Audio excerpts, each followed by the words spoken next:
반갑습니다. 해피가정사연구소 서성복 소장입니다. 지나친 스킨십이 어떤 피해를 주나요? 라는 청년들의 고민들을 오늘은 해결해 드리도록 하겠습니다. 그렇습니다. 지나친 스킨십이 주는 5가지 피해를 하나씩 말씀드리겠습니다.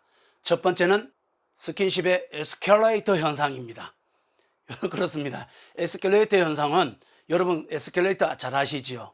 이렇게 계단이 이렇게 올라가는, 그래서 손잡으면 발짱 끼고 싶고, 발짱 끼면 포옹하고 싶고, 포옹하면 키스하고 싶고, 키스하면 또 같이 성관계 하고 싶고, 이렇게 계속 스킨십이 진도를 나간다는 것을 알 수가 있습니다.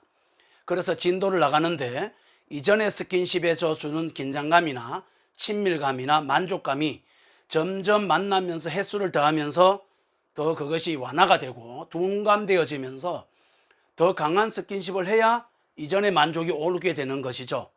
그래서 결국은 에스컬레이터 현상은 마지막 에스컬레이터 끝에는 아무것도 없지 않습니까? 결국 성관계까지 가는 끝장을 보는, 그래서 성관계를 가서 지나치게 자주 더 성관계를 하든지, 아니면 상대가 이제 무료해지고 지겨워져서 헤어지든지, 이렇게 되는 현상을 스킨십의 에스컬레이터 현상이라고 하는 것입니다. 또 두 번째 지나친 스킨십이 준 피해는요, attention getting이라고 해서 주목, 집중, 목적 행위를 말하고 있습니다.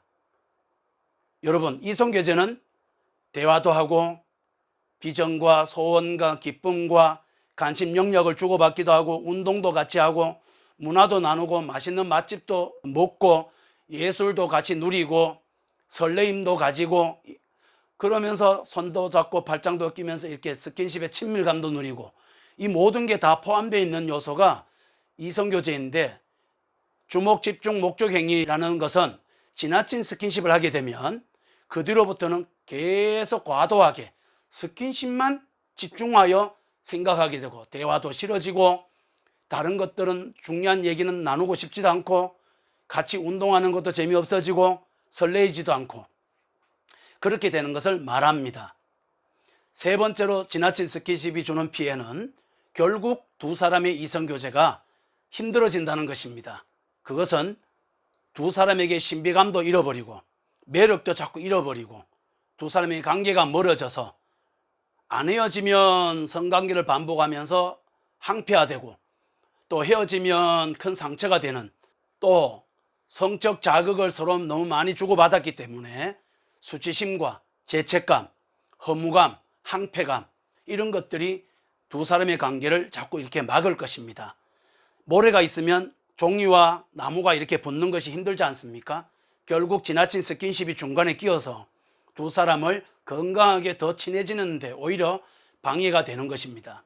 이런 지나친 스킨십이 이 두 사람에게 또 다른 피해는 대화가 단절되고 서로 불신이 생겨서, 또 남자들은 여자가 저 사람이 성을 절제하지 못한 거 보니까 아마 나와 중요한 만남에서도 절제하지 못할 거야 라고 하면서 남자에게 대한 존경과 리더십이 사라져서 결국 남자가 이것은 불행해지는 것입니다. 여자들은 또한 남자가 저 여자는 나 말고도 성관계를 많이 했을 거야, 자기 몸을 해프게 돌리고 있어 라고 여기게 됨으로써 여자를 존귀하게 여기는 것을 하지 않게 됩니다. 그러면 결국은 여자들은 자기가 천박하게 대우를 받는 삶 때문에 불행해지는 것이 지나친 스킨십의 피해인 것이죠. 그리고 하나님과도 두 사람이 멀어집니다. 그리고 영혼의 평안이 빼앗겨서 예배나 하나님을 가까이 하는 일이 점점점 힘들게 되는 것이죠. 지나친 스킨십이 주는 피해 네 번째는 현재 연애나 나중에 결혼 후에 부부의 관계에도 어려움을 준다는 것입니다. 여러분, 현재 연애는 제가 앞에 말씀드렸고요, 부부의 관계도 성적 감각이 둔화되고 그래서 조루증이 많이 생긴다고 합니다. 왜냐하면 부부의 성적인 즐거움은 사람이 이 앞에 있는 이마 뒤에 있는 뇌인 원시뇌가 관장을 하는데, 짐승과 달라서 원시뇌가 상대를 서로 존경할 때, 상대의 사랑을 깊이 받는다고 느낄 때 이 원시뇌가 만족한다고 합니다. 그렇게 됐을 때 부부의 성관계도 굉장한 만족이 올 텐데, 이미 혼전 성관계를 하고 저 사람이 성적으로 해프다라고 느끼는 원시 내가 만족하지 않는 상태가 되다 보니 부부의 성관계가 안 행복해지는 것입니다. 그래서 대한민국이 전 세계에서 섹스리스 국가 중에 하나라고 합니다. 부부가 성관계를 잘 안 한다는 거죠.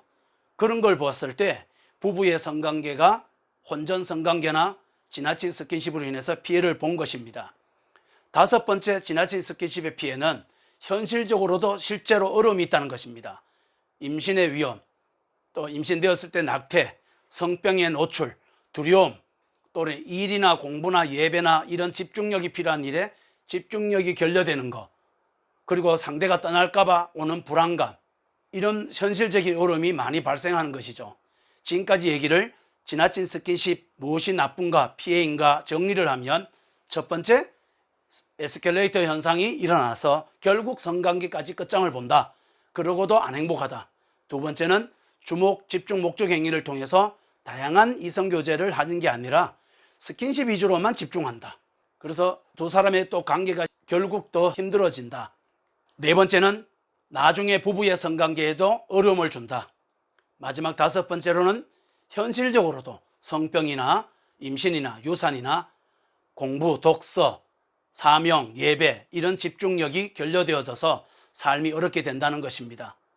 이렇게 스킨십에 피해가 있는 것들을 여러분이 잘 알면 예비도 되고 방어도 되고, 또 이런 것만 하는 게 아니라 더 적극적으로 여러분의 삶을 복되고 행복하게 사는 비전을 꿈꾸는 그런 미래의 것들을 지향하기도 한다면 이 두 가지가 여러분의 지나친 스킨십을 많이 막을 수 있을 것이라 생각합니다. 감사합니다. 많은 도움이 됐다면 해피가정사 연구소에 들어오셔서 궁금증이 다른 게 더 있는 경우는 해피 상담방에 질문하시면 성의껏 답변 드리도록 하겠습니다. 감사합니다.